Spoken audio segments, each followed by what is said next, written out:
The broadcast is now starting. All attendees are in listen-only mode. Hello, everyone. Thank you for joining our webinar today. My name is Kim Collier. I am the Behavioral Health Account Manager here at Inflection for the ASI MV. The purpose of this webinar today is to outline the benefits of the Addiction Severity Index multimedia version in preparation for the Affordable Care Act. Our presenter today is Dr. Albert Villapiano, our Vice President of Clinical Development. He leads Inflection's behavioral health efforts and the ongoing enhancement and implementation of assessment tools, including the ASI MV. Dr. Villapiano is also a co-principal investigator on several National Institute of Health grants and a licensed psychologist with over 25 years of experience as a clinician, trainer, researcher, administrator, and consultant. Upon the completion of the webinar, you will have an opportunity to ask questions by typing them in the question box on the Go to Webinar panel. And now I will turn this over to Dr. Villapiano. Thank you, Kim, and welcome everybody. It's a pleasure to be with you today. Thank you for coming and joining our webinar. I want to first go over the agenda, and as Kim said, we ask that you type in your questions, and we'll leave plenty of time at the end, hopefully to answer a good amount of them. First of all, I'm going to go over the Accountable Care Act, ACA, and healthcare reform challenges. I'm then going to go through an overview of the ASI MV system, talk about the sample assessment process, a review of the clinical reports, look at the analytics data center and how that can be used to measure outcomes, and then have summarize and have a question and answer period at the end.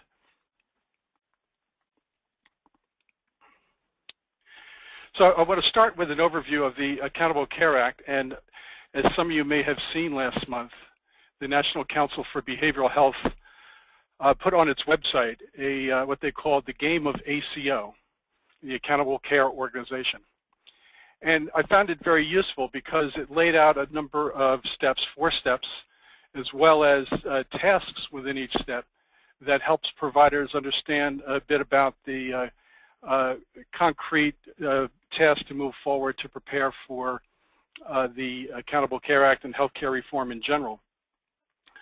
When they talk about accountable care organizations, what they're referring to are health homes and ACOs that are formed when healthcare organizations such as medical, mental health, substance abuse, and other specialty care providers merge into integrated centers of care. These models, it seems, will be serving as the foundation for healthcare's future.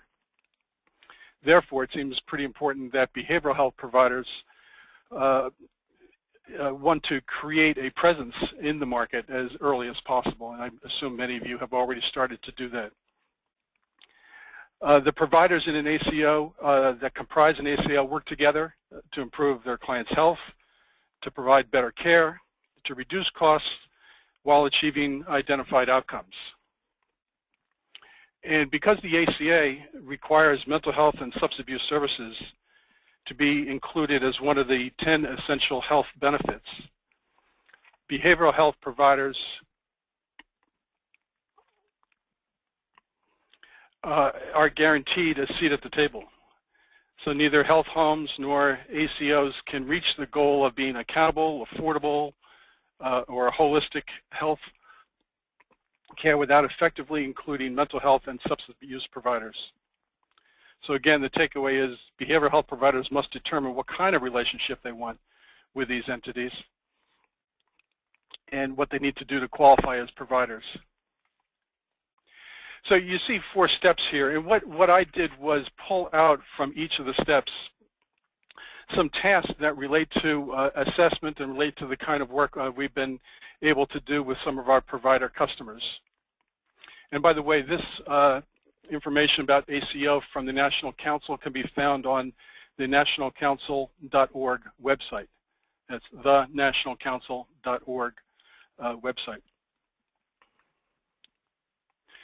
So the 4 steps overall are: prepare for participation in the larger healthcare field. 2, establish credentials as high performer relative to the triple aim. 3, ensure information technology readiness. And 4, plan for an extended period of change. And I've pulled out a number of items in each of these steps, and I will address how the ASI-MV relates to some of those tasks. So step 1 is prepare for participation in the larger healthcare field. The tasks they list there are: institute a measurement-based approach to care, incorporating standardized clinical assessment tools into routine service delivery, and gather data on populations served to support recognition as a high-volume specialty provider. So you'll hear me discuss how the ASI-MV is a standardized clinical assessment tool that can easily and cost-effectively be used in a routine practice. It also gathers aggregate data to help you understand trends and characteristics of your population, and I'll talk about that when I address the Analytics Data Center. Step 2, National Council suggests that you establish credentials as a high performer relative to the triple aim. And by the way, the triple aim is at the bottom to improve patient experience of care, improve health of populations, and reduce per capita cost of health care. So in step 2, they define the tasks as: adopt quality tools and train staff in using them to track performance, and document mental health, substance use, and general health outcomes, and implement a plan to improve weaknesses. So I will show you examples of not only how staff can bridge data to treatment in the assessment and treatment planning and level of care placement process, but I'll also show you how to use data to understand trends and measure outcomes in your population.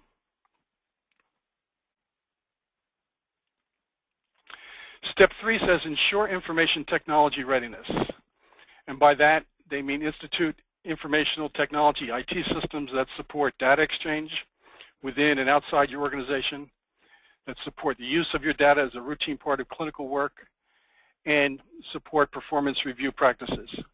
So I'm going to show you how the ASI, as a part of the routine clinical workflow, can help you with performance reviews. It can be done easily, and data can be integrated into EHRs.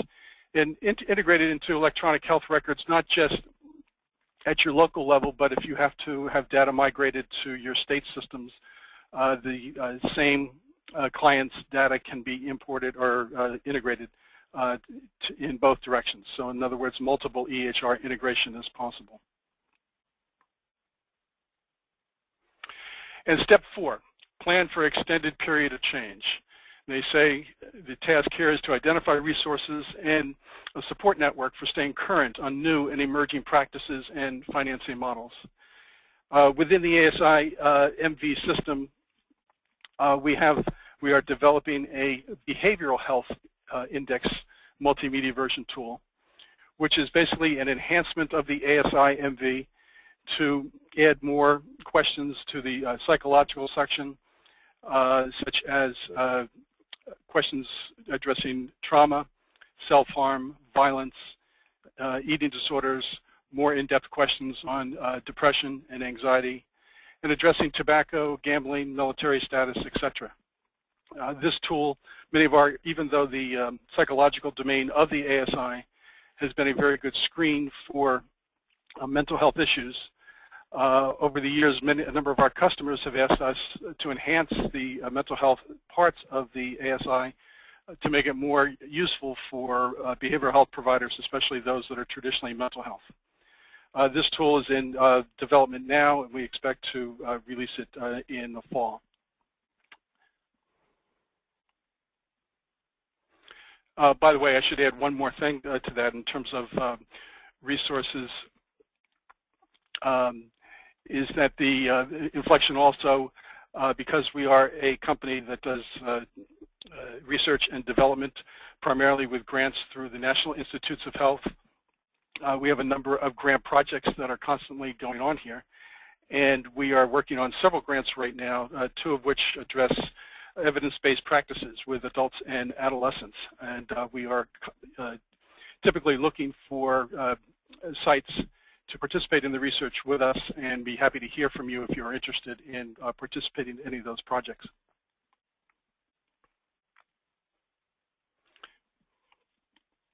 So,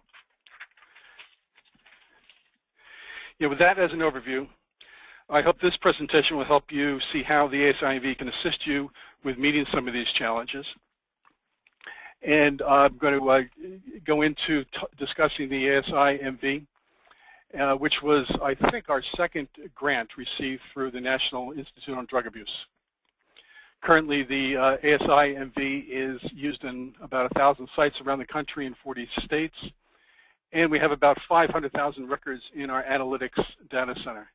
I'm going to talk more about the analytics data center, but that is the aggregate de-identified set of data that enables customers to look at trends and characteristics in their population. And again, I'll show you examples of that. So, just background for those of you who are not familiar with the ASI, Addiction Severity Index. It has been around, the traditional ASI has been around for over 40 years now, developed by Dr. Tom McClellan at the University of Pennsylvania. It's been around for a long time because it's got a number of very important strengths. It's a structured interview. It's probably the most widely used tool in the world, translated into about 18 different languages at this last count. It provides data for outcome measures and treatment planning. And it rates problem severity not only in alcohol and drug and psychiatric issues, but in medical, employment, legal, family and social domains as well.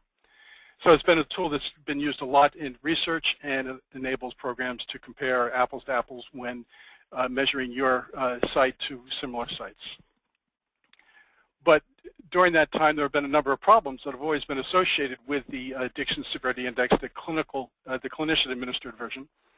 And those problems are usually around the issues of time and cost to train interviewers, to train clinicians, the time it takes for a clinician to actually administer the interview and gather the data.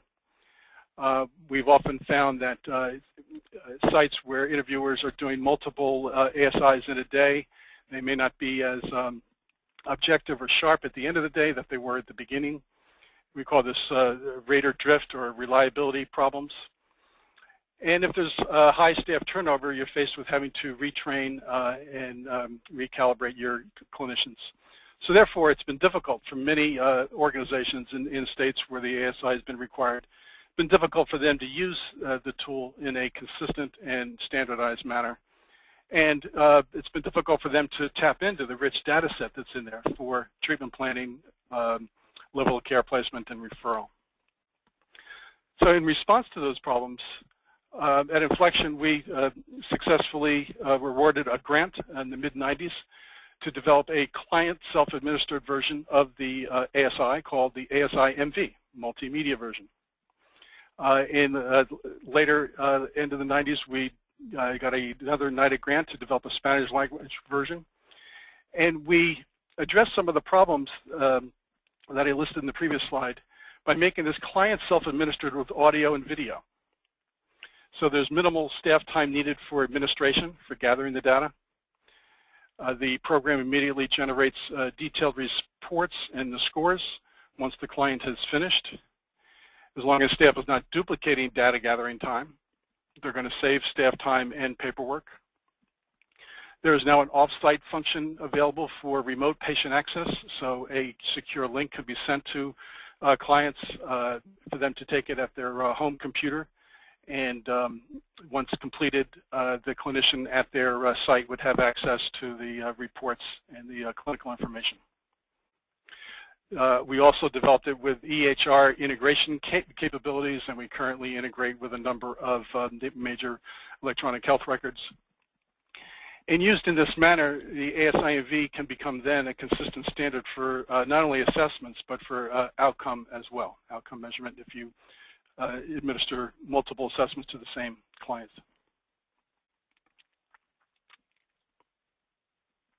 So the main system components of the ASI-MV are the interviews, so English and Spanish language for the adults. We do have an adolescent tool called the Comprehensive Health Assessment for Teens, and that is ASI-MV-like in that it has multiple domains. It has composite scores that can be compared over time to measure outcomes, and it is developmentally appropriate to adolescents. So there's much more emphasis on mental health issues, family and peer relationships, as well as strength and resiliency issues. I'm not going to be talking about chat today, but we'd be happy to provide you with more information, and our website has information on that as well. The clinical reports are the second component of the ASI-MV system, and those are the reports with identifiable data that are used by clinicians for treatment planning, referrals, and placement. And then there's the Analytic Data Center. It's an online resource with de-identified data. That means data that has been cleansed of the identifiers that HIPAA defines as confidential and secure, and presents these data to you, the staff, to understand trends and characteristics of your population, as well as to do outcome monitoring.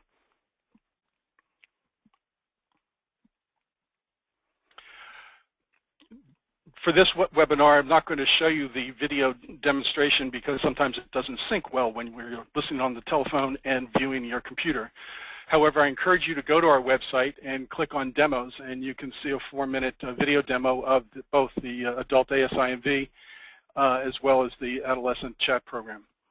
But what I wanted to point out here is that the virtual guides that you see here talk the clients through each of the 200+ questions of the ASI-MV. They read the question, they read the answers blink in, as they're being read, so that clients with reading difficulties can easily recognize the answer that corresponds to the audio that they heard. And we've had very good, the client acceptance of our tool has been very good. When we initially developed the tool, there were some concerns that clients would not know how to use computers or not feel comfortable sitting at a computer, would not be truthful, or find it too cold or not engaging. However, we've learned over time from our customers and our clinical trials, etc., that clients' acceptance is very high. Sometimes it's higher than clinician acceptance. I think as clinicians, we sometimes have difficulty changing the way we do things, changing our assessment process. But client acceptance is very high. Clients find the program engaging and easy to use. And clients tend to be more candid. And this has been very interesting and supports what we've seen in the literature, where when faced with shame-based questions, people tend to be more candid to a computer than to a face-to-face clinician. And we published a study about this a number of years ago, where we found that in 5 of the 7 domains of the ASI-MV, where we had 200 people take an ASI-MV on the computer, and then 3 days later, or 3 days before, had an ASI with a face-to-face clinician. And what we found in 5 of the 7 domains where they were significantly different, they were different in the direction of more self-disclosure to the computer than to the face-to-face clinician. And that's what we see in the literature as well. And we see that also with our with adolescents. Now, that's to the caveat there is that engagement is important. How the tool is introduced to the client, what they're told about how the data is going to be used. For instance, if it's a criminal justice setting and they're not told how the data is going to be used, then they're most likely not going to be as forthcoming. But we've worked with a number of criminal justice settings around the country, and they talk about an engagement process where they explain that data is going to be used to put a plan in place to get their needs met, that they're not going to, it's not going to be used punitively against them. And many of these customers report to us that they feel that the customers are more self-disclosing, even in those kinds of environments.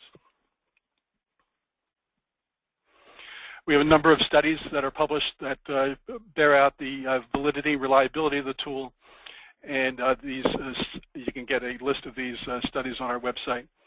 But the bottom line is the data from the ASI&V is as reliable or sometimes more reliable than data from the trained ASI interviewers. And that's mainly because it presents the tool the same way, presents the questions and the answers the same way each time. It doesn't get tired at the end of the day, and therefore you have a consistent presentation and a reliable interview experience. Now let me just describe a sample assessment process when customers of ours have told us how they are saving time and streamlining some of the paperwork. Generally what we're hearing is that they will have a clinician, when the client might be scheduled to come in for an initial assessment, maybe a couple hours before they're going to meet with the clinician. But when they do, we encourage folks to have a clinician engage the client at the beginning, to introduce themselves at some point before the ASI&V. In that way, they can check mental status briefly, so that if someone's compromised in any way, they can have that taken care of. But if mental status is stable, then a non-clinical person can actually set them up at a computer. But when the clinician's engaging the client, hopefully they are saying things like, I will be meeting with you afterwards. We will go over some of the results. We will add to the information and make sure that it represents what you think is accurate. And we will sit and try to put a plan together that makes sense. So you're starting to collaborate right from the get-go, and hopefully then the client views the experience of sitting at the computer as a part of a effective engagement and assessment process, as opposed to something that is distant or technologically cold. And this is what we find is probably the most important part of trying to integrate technology tools in our clinical practice. I was trained as a psychologist, and I never had a course on how to use computers in practice. And I think that the ability for us to use them not only helps us become more effective at what we do, gathering some of the data that we need to gather, but using it creatively can actually help with the collaboration and the assessment process. So that said, once a clinician does that part, a non-clinical staff person can take them to the computer, set up the registration screen with the ID numbers that you want to have in your system. They can be available to the client either, we say, on the other side of the room or across the hall, or so when if a client has a question, they can come and get them, or if, when they can let them know when they're finished. But we recommend that staff not sit and hover while the client is taking it because of the self-disclosure issues. We've found that clients may feel more comfortable to self-disclose if a person is not sitting there watching them answer. Once they have completed the interview, the narrative report is available. We recommend that it be generated. The clinician can generate it from their office, from any place where their computer is. And ideally, they're reviewing it, looking for problem areas, circling areas. They want follow-up information, such as medical problems. They probably want to know what kind of medication they're taking, and are they taking it as the doctor prescribed. So they're highlighting areas that they want to gather more information and hopefully able to drill down into those problem areas. And then the clinician sits with the client to complete the assessment process, adding to the report, sharing results with the client. And I'm going to show you an example of one of the graphic displays of data where that's used a lot. And collaborating with the client on treatment planning, starting the process of actually talking about how can we use this information and bridging it into a helpful plan to get you what you need. So there's a number of clinical reports available through the system. The narrative report being the main one. I call that it's the report we encourage people to get comfortable with and to understand where to find the information that they need. The other reports are subsets of the narrative report. So the other reports will cluster data in helpful ways to give the clinician information, such as the client placement worksheet will take data from the ASI across all domains and populate the 6 dimensions of the ASAM criteria with information where appropriate to help the clinician make a determination or to help support the clinician's determination of a level of care.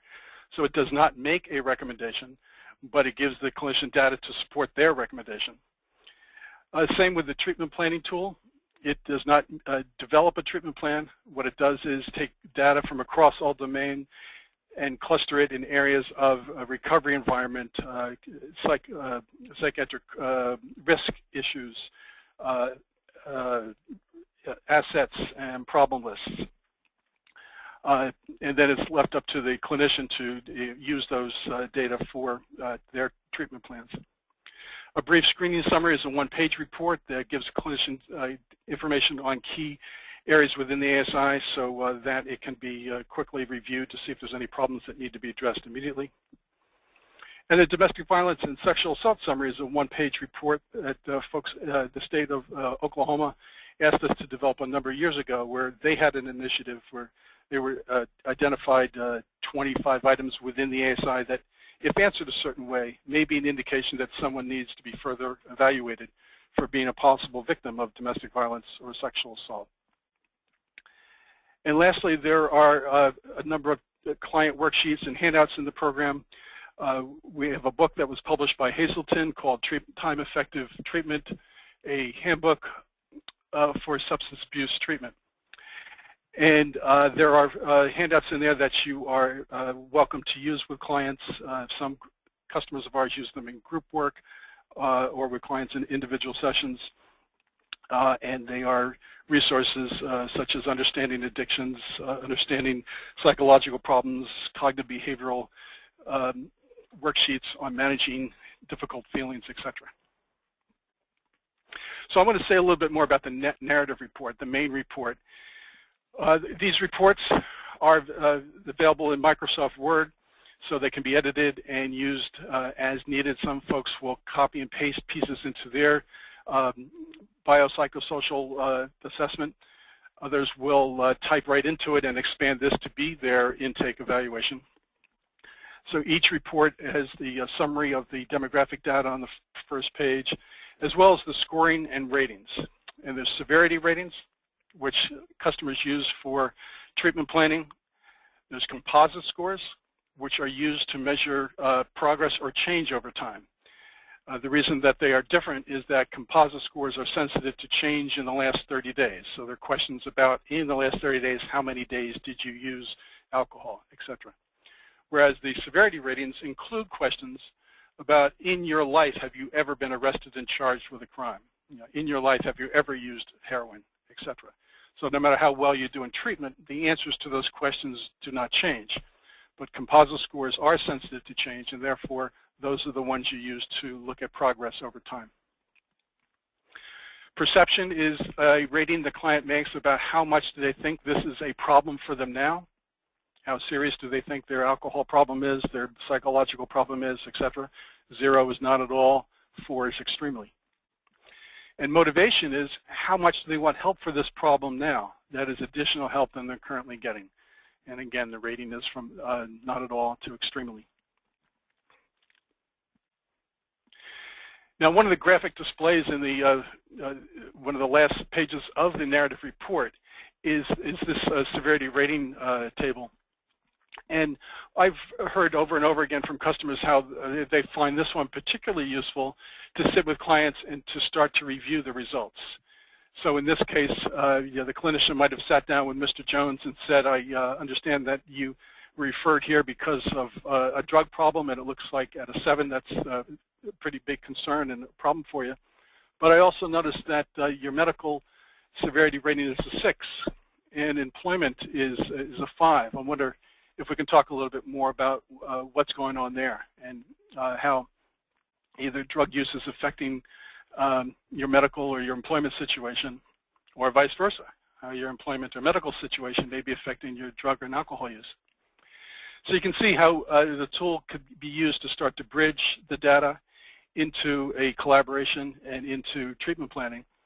And this way the client, I believe, feels more a part of the system, more engaged in a what I sometimes call a consumer-oriented system of care.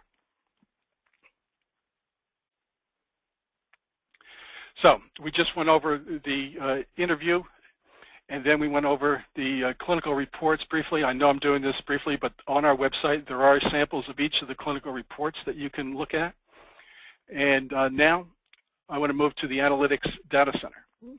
And again, the Analytics Data Center is where de-identified data is cleansed of any confidential information and posted on the internet for you to monitor problem areas of your population. And again, not just in alcohol and drug areas, but in psychological, family, employment, and all 7 domains of the ASI&V.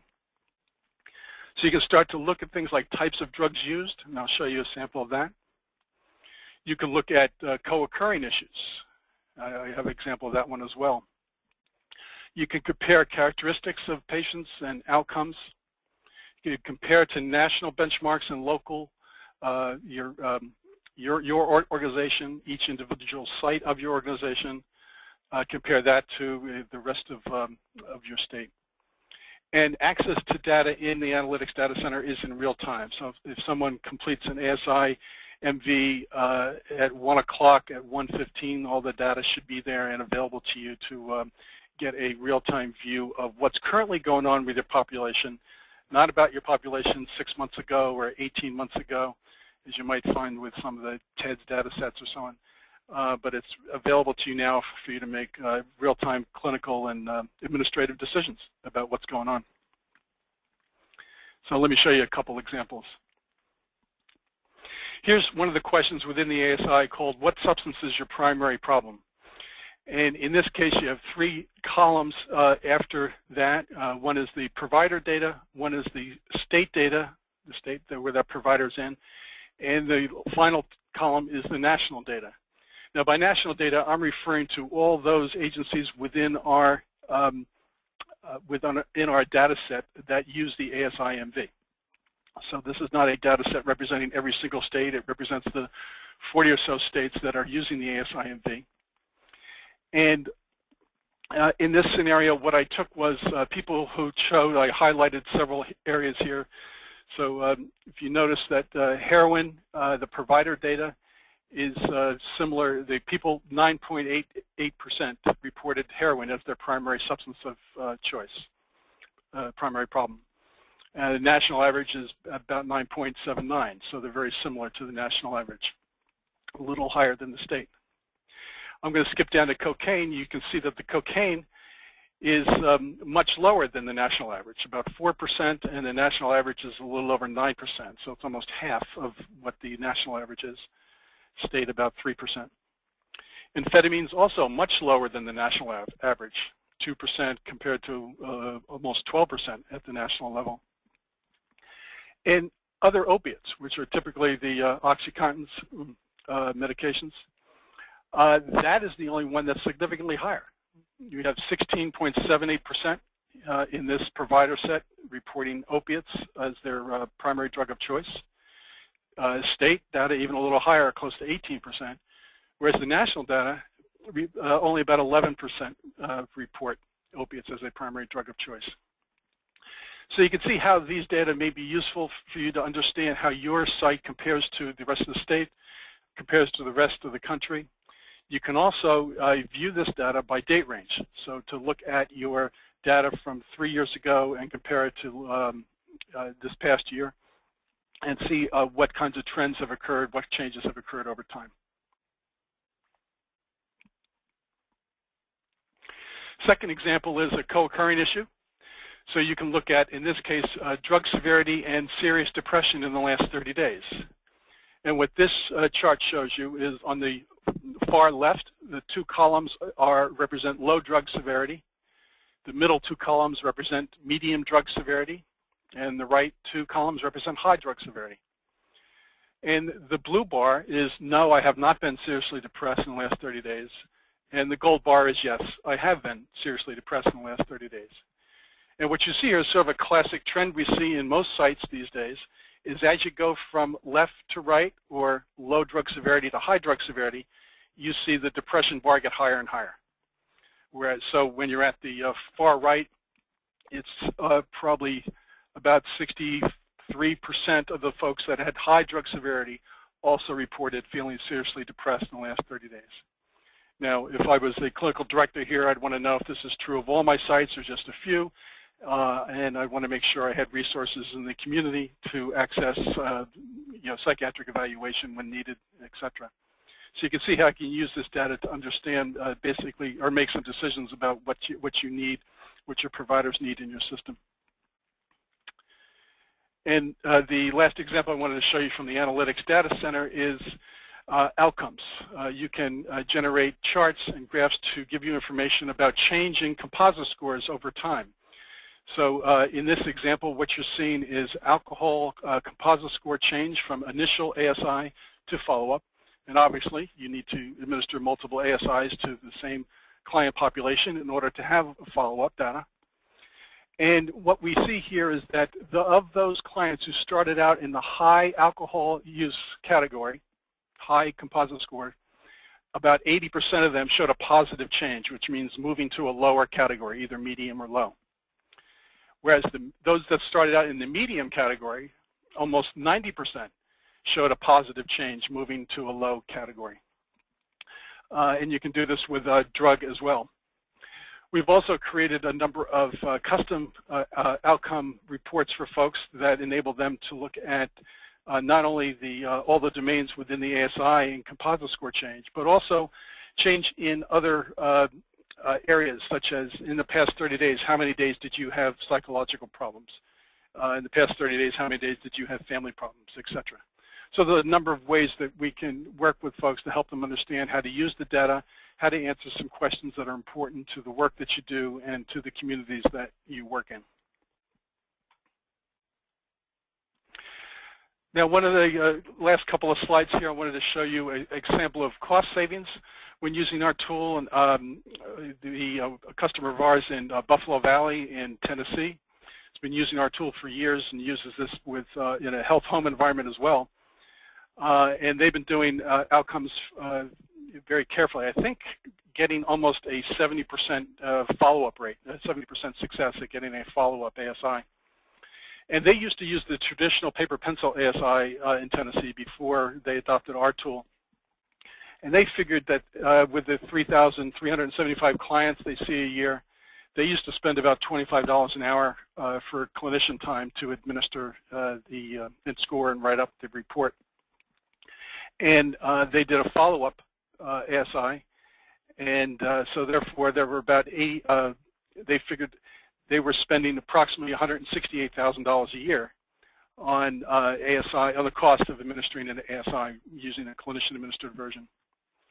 When they started using our tool, the cost of their per assessment was about $6, and when they calculated the same number of clients that came through, plus the follow-ups, their total cost ended up being about $40,000 a year. So for them, that was pretty important that they had a 76% cost savings and found it a consistent way to continue to get follow-up data, whereas before it was very difficult for them to do. So in summary, the ASI MV system is a research-based tool. It can become a consistent standard for not only assessments, but for outcomes as well.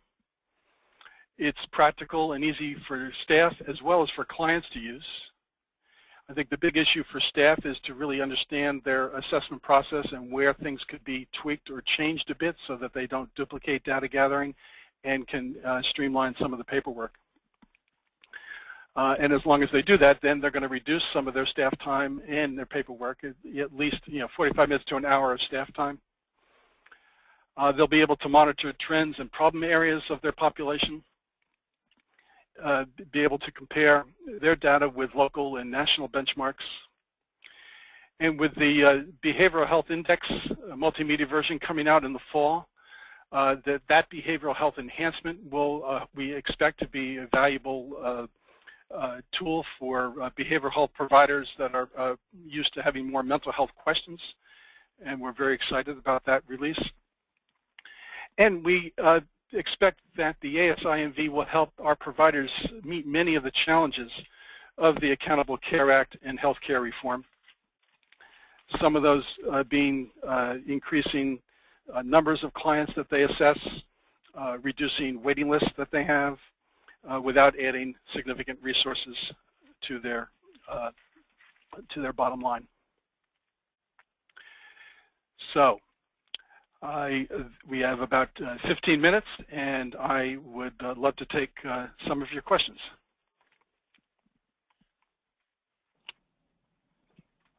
Thank you, Dr. Villapiano. I just want to remind everyone I have some questions coming in that I will start to read off, and you can continue to type in your questions in the question box, and I will read them off as they continue to come in. The first question we have for you is the ASI being used with ACOs, and how is that going? Well, there's a lot of our customers that are beginning to explore work with ACOs. They're reaching out to primary care, medical organizations within their communities. They're working with some of the health homes that are doing methadone treatments. So those are in very early stages. What in ACOs, the task is to really identify folks quickly, to get them assessed quickly, to provide a resource for your other healthcare specialty colleagues. And believe with the remote functionality that the ASI has, some folks are considering using the ASI. We're just beginning a project with a large customer to have them use it in a call center that will be a part of trying to efficiently and quickly assess folks when they contact them over the phone, and to be able to get data to support a referral or a recommendation. So it enables providers to be a little more responsive to their colleagues in an ACO integrated environment. I hope to be getting more information, case examples from our customers over time, and be able to put some of those up on our website.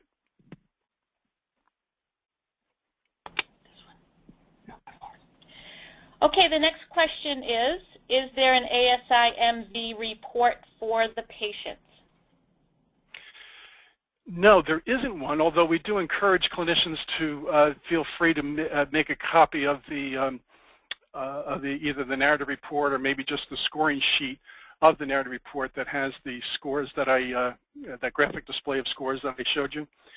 But that's a good question, and what we would like to develop is something that would be useful for the client to be able to take with them, and we'd like to be working on that, and particularly with adolescents and their parents, to have a client-facing report that's worded in terms that they can understand easily.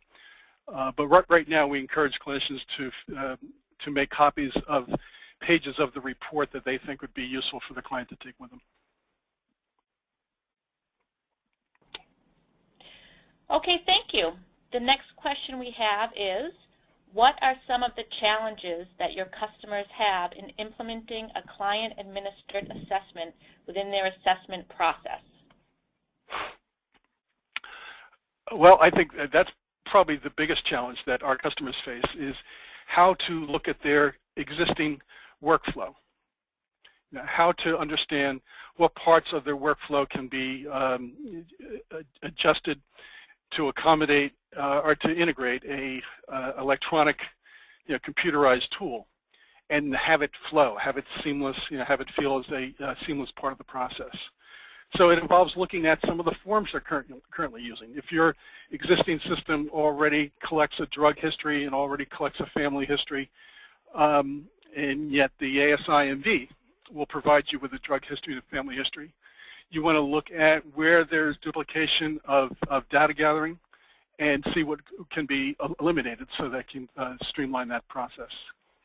The other thing I think that as clinicians, a lot of us have been practicing for many years and learned how to do our assessments and our treatment planning, and it's not easy for us to let go or give up some of the processes or ways that we've been doing things. So I think your respect for the change process, helping clinicians try things out and experiment with different ways of implementing a tool like this, for the payoff of having a more standardized way of a large data set available to them for the treatment planning and for the outcome measurements. So I guess that's the main point, is the whole workflow business process needs to be evaluated and adjusted to really integrate the tool in an effective way. Okay, the next question is, given that there are different requirements in terms of signature pages and qualified professionals, can the signature page be modified to accommodate these requirements? Well, the narrative report is in Microsoft Word. So yes, the signature page can be edited so that it includes signatures of other staff. I think that's what the question is. Because it's Microsoft Word, obviously you have complete control over what appears on that signature page, and then that report can be saved, in your system so that you have that on record.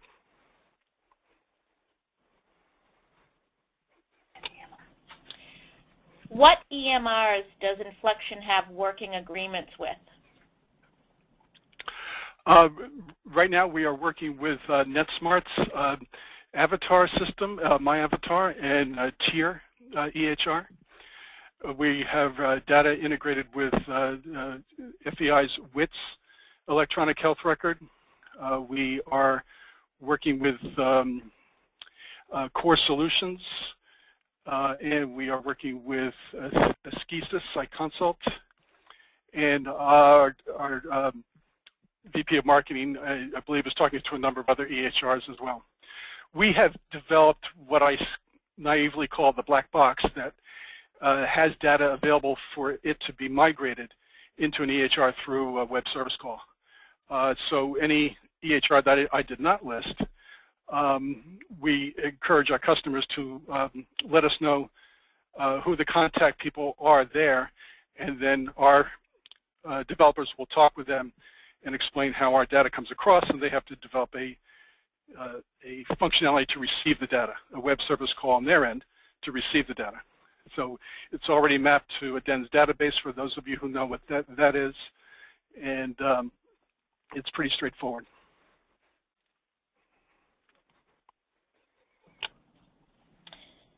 Thank you. The next question is, we have a number of clients who are remote.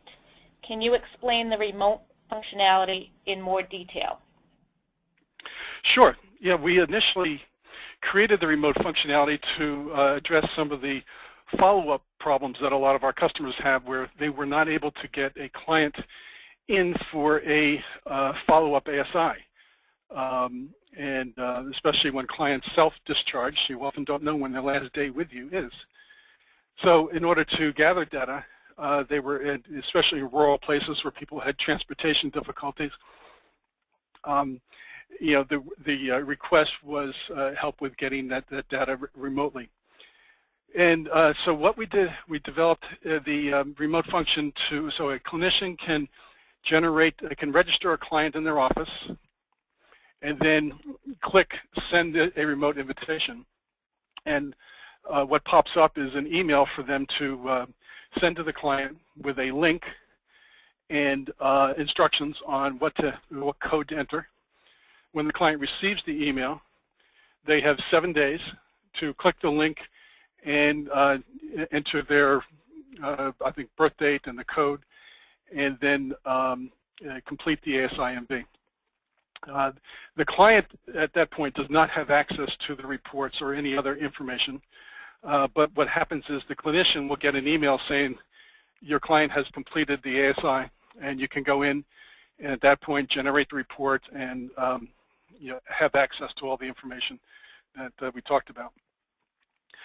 Some customers of ours have used it for follow-ups. There are others, as I mentioned with that call center, that are using it to have data during when a client calls in for help, to have data to further support the call center clinician's recommendation for a level of care. And there's been other customers of ours who have tried it with trying to engage the client a day or two before the initial appointment, where appropriate. So what they've done is try to send out the invite to start the ASI or complete the ASI MV prior to their first appointment. So when they come in, the data is available, and the clinician and the client already have a jump start on the assessment and process, and can start reviewing the information. So those are three ways that we've heard our remote function being used, and we're very, very excited about that. It's a creative way to try to use technology to increase engagement and to get better standardized data sometimes to make some support clinicians' decisions.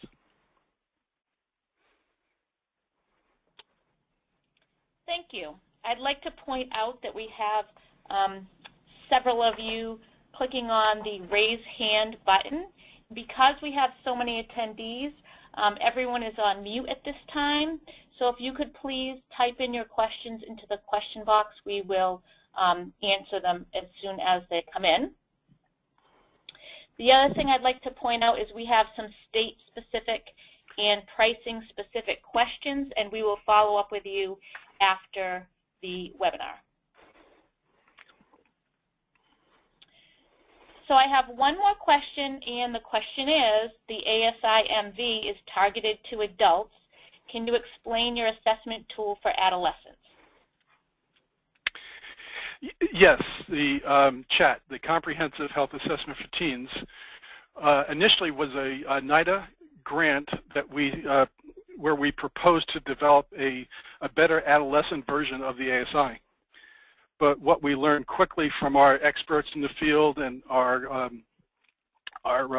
focus groups and customers was that folks did not want just a ASI with a few additional questions. They wanted a tool that was more developmentally targeted towards the needs of adolescents. And what that meant was, to us, was developing a tool that addressed the psychological issues in more depth. So the tool does address, ADD and eating disorders and other. It's already a behavioral health friendly tool, so to speak. It also addresses family and peer relationships and romantic relationships more.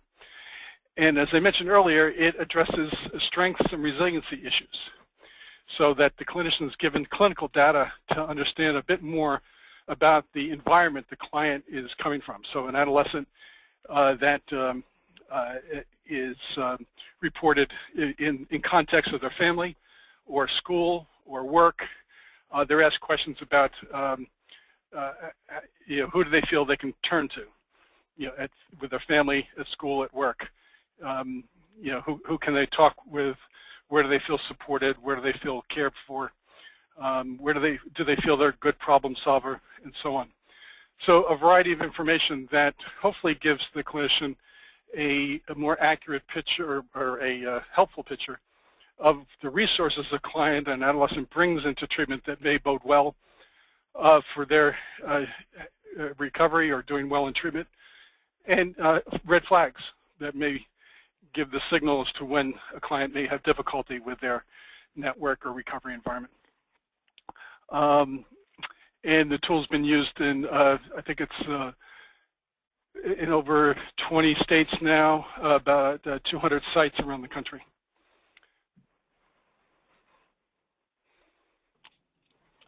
Thank you. We do have another question that came in.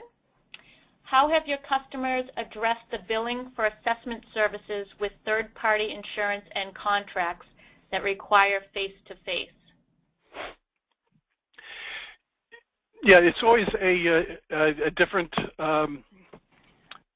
situation because the most third-party payers have a procedure code for an assessment process, and there are many tools that clinicians use during an assessment process that may not be specifically billable, however, provide data to support the clinician's assessment determinations. So typically we don't see people billing specifically for an ASI and V.